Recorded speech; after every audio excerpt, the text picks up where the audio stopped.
One of the most difficult things a lot of adult children have to go through is making decisions about the care for their elderly parents. Often I hear people say, when I'm gone, you can take me out in a cardboard box. Now, as awful as this sounds, but in a lot of cases, arranging for a funeral can be a simpler task than arranging for an aged care accommodation placement. People that have been through that will most likely probably know what I mean. People usually have a lot to learn in a short period of time, and there may not always be the best resources out there to assist. The federal government is trying to rectify this. Nowadays, there are also businesses out there that are trying to provide different services for stay-at-home care. Better Caring is a small startup company that was founded by two former investment bankers. They had to go through the process with their elderly parents.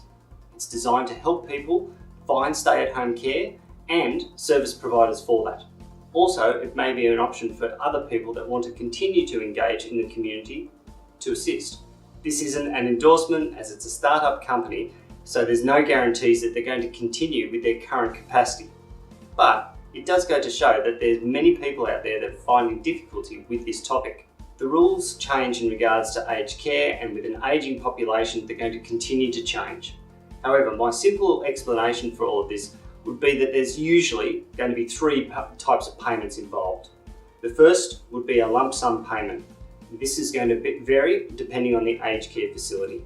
The second would be a partial amount based on the age pension. Now, this fee is going to be charged whether you're on the age pension or not. The third is a fee based on how much you have. There is an assessment of the assets and the income of the resident, and the fee will vary depending on the assets that you have. There are strategies that an advisor can assist with for providing for aged care costs. Some of these may be the implementation of an income stream to pay for those fees.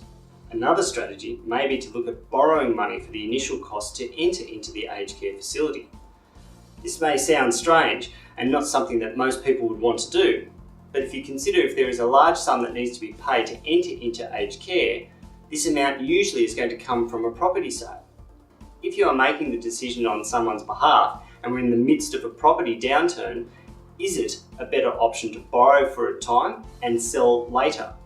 Now, for people living in the east coast of Australia, I've just said a word that you may not be familiar with, but it is pronounced a property downturn. May not be something that you're really familiar with, but let me assure you, it can happen. The main point that I would like to leave you with is that aged care can be a very difficult time for all involved emotionally. But if you add the financial decisions on top of this, it can become even more stressful. A financial advisor who is trained and experienced in assisting people with aged care decisions can make those financial decisions a little easier.